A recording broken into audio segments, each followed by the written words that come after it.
What's going on, everybody? I'm your host, the Carolina Collector. Before I begin, I want to say thank you so much to each and every single one of you for helping to make this channel possible. If you like what you see and you enjoy the content, I would really appreciate it if you would subscribe, smash that like button, comment in the comments section below, and hit that bell to receive notifications. Also, I have an eBay store called the Carolina Collector 001 where I did actually upload some more sales of various other items like Transformers toys, MAGA hats, etc. I'm trying to downsize my collection. I actually recomped some of my baseball cards that I've been selling, so go check that out. Also, if you want to make a small one-time donation to the channel, I do have a coffee link. Both of those links are in the description box below. Thank you so much to everybody that's been really going to the gusto to help support this channel and each other in the various hobby spaces. If you can't tell, I'm a little throaty, so to speak. It's because it was really hot today. I kept really busy. And now I'm just playing catch up. I'm going to probably enjoy the rest of my night by sitting out on my patio once I edit this video and talk about this particular subject. Now, I'm not going to go into the transformation or anything like that. I did 2 live streams, which the links will be in the description box below. So go check out those live streams. We are going to discuss this guy. Missing Link C-10 Ultra Magnus from Japan. Now, if you don't know what the Missing Link line of toys are, basically Takara has gone back and revisited several of these Transformers from my childhood, your childhood, our childhood, and given them a lot more articulation, and they've been very thoughtful to really respect the roots of the toy line. And you're not going to get really any better than this when it comes to these Transformers toys from G1. But I have several Missing Link action figures right now in my collection. I have CO1 and CO2 Optimus Prime. One is the toy accurate version. In other words, the paint scheme has been etched into the action figure. There are tampograph images of the Autobot symbol on the shoulders and all that good stuff. You have CO2, which has the blue windows and has less detail. It's supposed to be cartoon accurate. I have the original release of Bumblebee and Cliffjumper. I have the pink RC, and I have Sunstreaker. And then I bought him.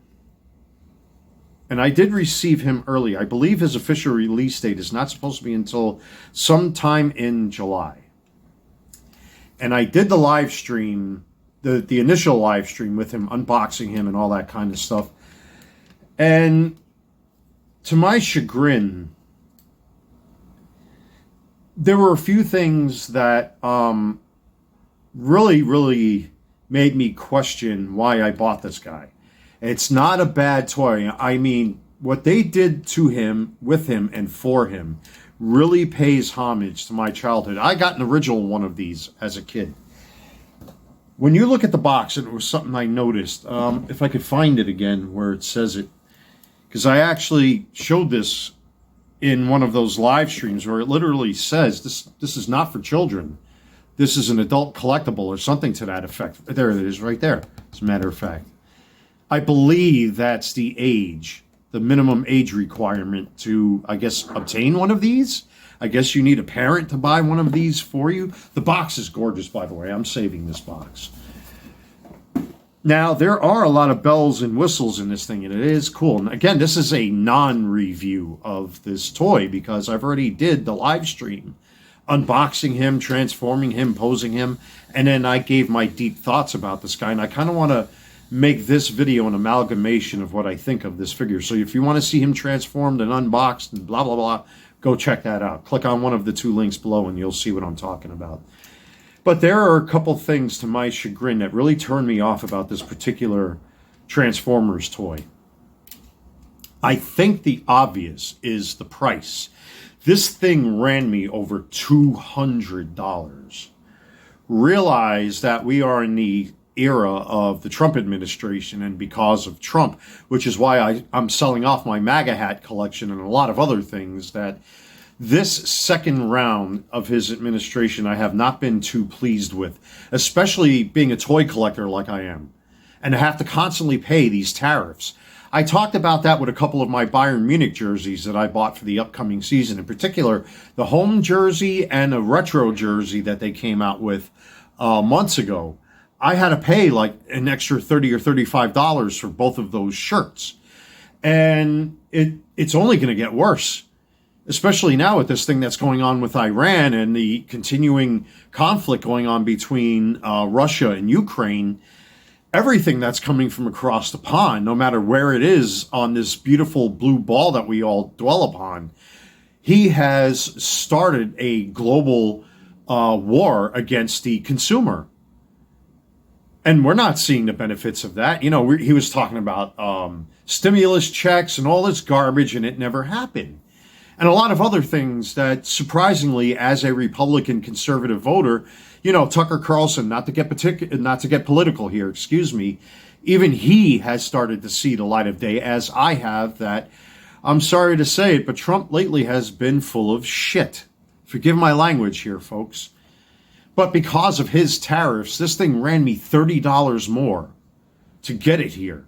On top of shipping and taxes, the engineering is what's really driving the price of these Missing Link action figures up like the way they are.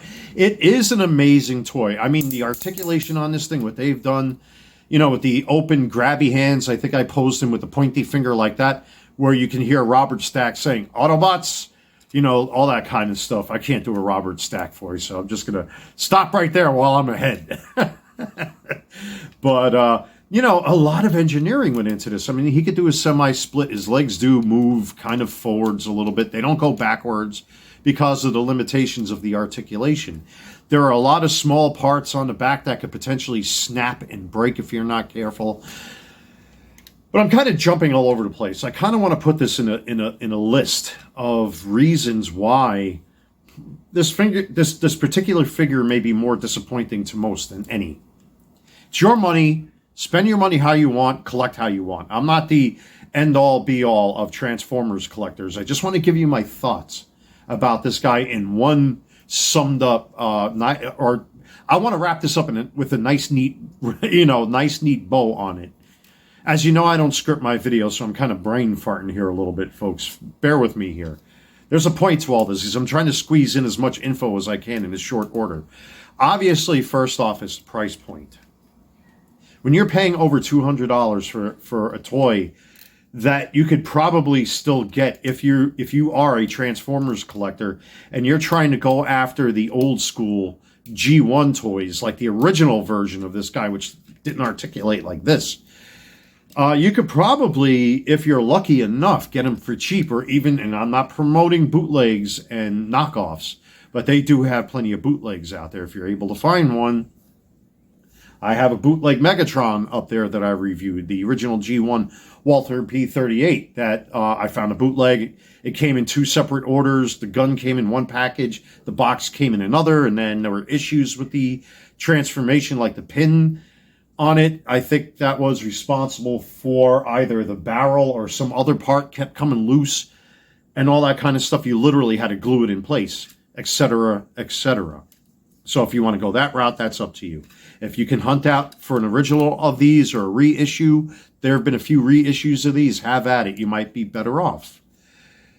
But the price point is the biggest problem with this guy. When you're paying over $200 for a toy that would technically be like $100 here in the States, maybe a little bit more with inflation, etc., you'd be hard-pressed to want to get this guy. And let me tell you, the Missing Link series of toys has been remarkable. I mean, you can move his legs side to side and all that kind of stuff. You can kick forward, but you cannot kick backwards because of the limitations of the toy itself.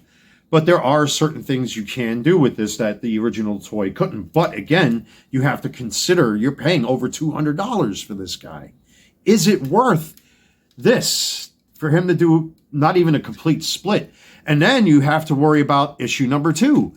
The way the toy is set up, the original toy, as you know, this white part, the cab, so to speak, is a white Optimus Prime.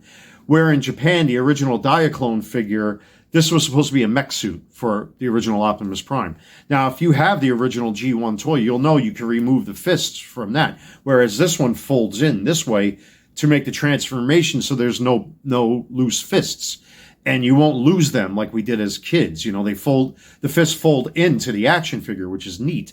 However, to compensate for that, and also to have the ability to open up the matrix chamber, which I got to be careful because I've already scratched it, which is another issue with this toy. You have to be careful with him because he will scratch. To access the matrix chamber, you have to go through hoops to get to it, and you will potentially scratch the white cab.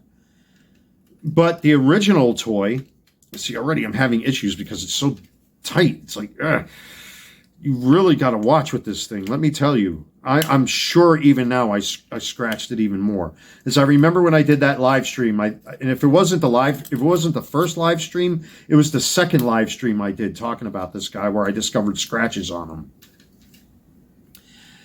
But anyway, you'd be able to plug him in with 2 posts that are here underneath this section of Ultra Magnus's, I guess you want to say his chest and his abdomen. With this one, you slide it in, and then you have to grab these hooks to hold the figure in place. And this particular figure has been modified, unlike the original, where his feet fold backwards, and he has a false kneecap that actually folds, I believe, down, that you're able to move his legs backwards. As you can see right there, there's like a little bend.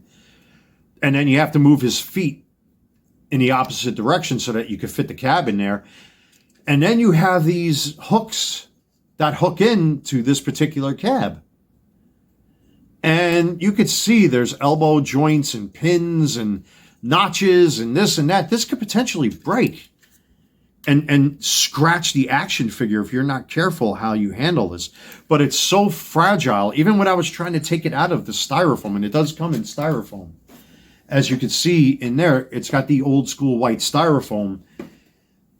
Because of the nature of this particular action figure and the way they articulated this thing, the hinges, even on the legs, you really got to watch out for. And this is one thing that you folks have to watch out for. This is another big issue, are these legs. Because if you're not careful and you're not paying attention, you will snap these off right here on both of the legs.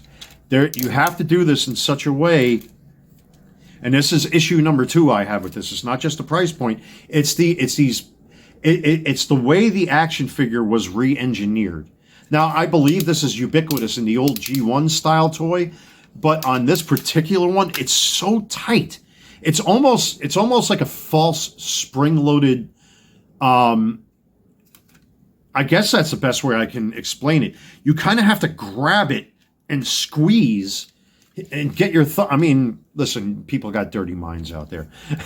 You have to kind of like grab the inside of his thigh, if I'm explaining this correctly, and squeeze on the outside of his leg. And while you're doing that, you kind of have to like push it here. It's very difficult to articulate, but you have to put most of the force here, which forces the foot to twist, or forces the bottom half of his leg to twist, so that you can release that without breaking that post.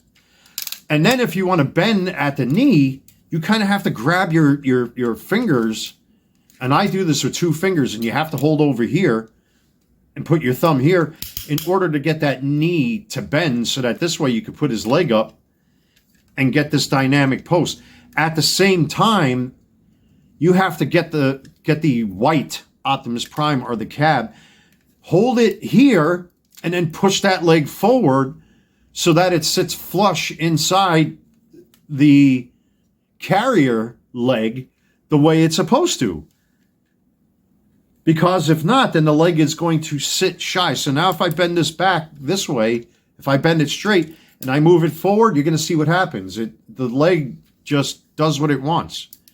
So you kind of have to move all of this. And again, if you're not careful, I mean, at least they put some thought in here to have this hook have all sorts of joints, and it's like a snake almost. but you kind of have to move that white robot leg with the carrier leg to get that knee bend to work. And then you kind of have to hold everything together without interfering with this. It's so complex and so complicated that if you're not here, like it popped out already on this side. I didn't even touch this yet. And that's what I'm talking about. It's so fragile and so intricate that it's not even worth picking up. I'm sorry to, I mean physically, like picking up the hold like I'm doing now. So now I'm turning his legs inside and out. And again, you have to be careful because the posts in the back of his leg will pop out like it just did here. If you want to get him a little spread-legged, if I'm saying that correctly. And again, I'm struggling, and you got to be careful how you handle it because one wrong move, and I got big hands, it will break. So you kind of have to, you really got to watch what you do here, especially if you want to twist them around like this, in this form. You got to be real careful what you do. The missiles don't fire. There's no spring in them, but you can change the elevation of these guys, which I think is pretty neat. So, I mean, it gives you options if you want to have it up high, if you want to have these things sit farther out on the shoulders, you could do that too. So that's a cool little feature right there. But again, you got to be careful because there's little hinges now on his shoulder missiles, and if you're not careful how you handle it, you could snap them off too, which is a shame. And for me, to be honest with you, because of the price point and all of these issues that you have to be aware of, if you don't handle this guy here, like it popped out, like all I did was just move it the slightest bit, and that hook popped out. And you kind of have to, even though there's little hinges and joints on there to kind of like push it back in place, still it's like, you got to watch with this thing. It just wants to do what it wants. And you got to worry about scratching the chrome because of these two hooks here. And again, the original did not hook up like this. You just plugged it into these two posts where the removable fists would be. It's just insane. And then for me, and this is a personal one, I can't get nostalgic with this guy. And I said that in my live stream, and I said that in my 2 live streams, I think back to back, that I just don't feel the nostalgia buzz I thought I was going to get. Like the RC that they came out with is amazing. Optimus Prime, CO1, CO2, fantastic reissues. Probably, in my opinion, the best G1 Optimus Primes they've ever released. Missing Link, RC, amazing. I have Sunstreaker up there on my shelf. Amazing, no complaints. It's a weird, wonky figure. It was like that originally. I can't wait to see what Ironhide and Ratchet look like. I did put in my reservation for Ironhide. I have to do the same with Ratchet, but it's over $100 from Hobby Link Japan, where I ordered this guy from, and a couple of my other Missing Links from. I have Bumblebee and Cliffjumper, the first issues of them, not the reissues with the cartoon corrected stuff. They put out the reservations for Grimlock.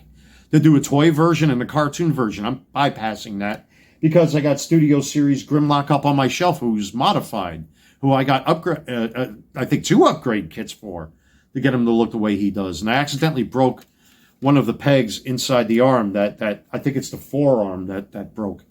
So I'm going to have to eventually revisit him and see what I can do to fix that. But he's the only exception to the rule. For me, I just don't get that nostalgia buzz. And I think it's because of the first 2 reasons why I just don't. Buyer beware with this one. You know, if you're going to get Ultra Magnus, be careful. You're spending a lot of money for this guy.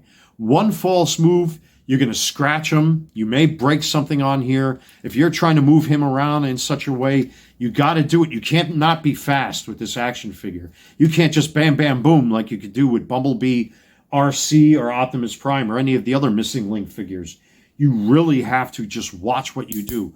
There's so many things on this thing that can go wrong, that can break and snap. You'll be out $200 or more in certain cases, depending on where this thing is getting shipped to. I mean, I appreciate the fact that it's got all these swivels and hinges and things like that, but you will scratch it. You will break it. If you don't know how to handle it and you don't futz around with him a little bit, like I'm learning still how to like articulate him. Like if I want to bend a knee over here on the right side, I have to hold him in a certain way. I have to squeeze this in a certain way and just hope to God that I don't break that little red notch right there. And then if I want to bend the knee completely, I have to hold it here like this, then move it, then take the inside robot leg, which already unplugged, do you see? Plug it back in. Then you have to kind of like hold him behind his leg and then move that leg forward to get the fake front bend so that everything sits flush. It's a frustrating figure. It's a great figure, but it's going to annoy you. And if you have a figure stand where you can put him in a pose where he's like this or something like that, it does look cool, by the way, if you put him in a dynamic pose or something like that. And of course, with the ankle pivots and whatnot, that just makes it even better. But he's just an all-around frustrating figure. I don't know if he's worth getting to any of you. If you're a completionist, have at it. But just know what you're getting yourself into. Again, if you want to see the transformation and the complete unboxing and then my opinions on this guy, go check out the 2 live streams. The links are in the description box below. Just, if you get one of these, just know what you're getting yourself into. He's a very frustrating figure, a very annoying figure. He is cool. And they did put a lot of heart and soul into this. It really pays homage to the G1 version of this guy, but I don't know. I think they could have done things a little bit better in certain areas because it's so frustrating, the amount of moves and things that you have to do to prevent this guy from breaking in your own hands. You will probably break this thing. I am sure if I continue to handle this thing, he will snap and break. And that's why I'm not getting that nostalgic feeling, because with the original toy, man, you could throw them things up against the wall a couple times, and if you're lucky, they would survive. I would love to ask my younger brother. He broke my Galaxy, man, the KO or the Japanese Shockwave, until my dad bought me a new one. You know what I mean? Or actually, he bought me an actual Shockwave when I was a kid because my brother took mine and threw it up against the wall. But it took a big beating for that to happen. All these old school Transformers, man, they do resist age in a lot of ways. I mean, plastic does break down. Die-cast metal can warp and strip and all that kind of stuff, but they stand the test of time, these toys. But the more articulated they get, the more fracture points they have more breaking points, more potential for scratching, breaking, stress marks. He's going to suffer with that, folks. I am taking my make-believe crystal ball here and predicting that anybody that gets this will probably break something if they're not careful. This is not meant for kids. This is meant for an adult collector. See, even now, I'm having to push his leg in the opposite direction to get it to sit flush the way it's supposed to be. Be very careful with him, ladies and gentlemen. That's all I can tell you. If you are a Transformers G1 collector and you want to get him, have at it. But for me, he's a very frustrating figure. And even trying to get him to stand up straight, if you bend his knees, you got to watch because of his center of gravity is a little wonky too, by the way. Oh, now I got him standing up. If I can move my camera, I got him standing up with a little bit of posing going on right there. But you got to watch because one wrong move and you're not paying attention. You know how it could be, Transformers fans and collectors like myself. You leave a figure standing up in a certain spot and his center of gravity could be off. And what happens? You find it on the floor broke. So there it is, folks. That's my assessment of this thing. I don't want to say waste your money, but I think you're better off just trying to track down an original one of these guys. Is it worth the risk? If you're a completionist, have at it. I think they did a great job, but there are just too many bells and whistles on this particular figure that are just very scary if you're a Transformers collector like me. Buyer beware with this guy. It's not a bad figure. I'm not saying, oh, don't buy from Takara, don't buy from Hasbro, blah, blah, blah. You got idiots that are out there that do that kind of stuff all the time, especially the young collectors out there that don't know jack shit about what it was like for us as little kids to wake up first thing in the morning before we went to school, or when we started watching Saturday morning cartoons, climbing up on a kitchen cabinet to grab the sugary cereal with the marshmallows and the toy in the box. You know what I mean? You all know what that feels like. Come on now. Some of you have brothers and sisters. You fight over the Tony the Tiger thing. You put inside the plastic bottle. You squeeze the bottle. It drops. Release the bottle. It floats back to the top or something like that. I heard they're trying to bring toys back in the cereal boxes now, coincidentally. So anyway, with all that being said, folks, it's all up to you. Collecting is very subjective. It's by an individual's own tastes. So just choose wisely. That's all I can say. That's all I got to say on this subject, folks. But thank you anyway for checking out this video. Like, comment, subscribe. Check out my eBay store. And also click on the coffee link if you want to make a donation to the channel. All of those links, including the 2 live streams, will be in the description box below. Until next time, folks, thank you for taking the time to watch this video. I'll see you all very soon. Take care, everybody.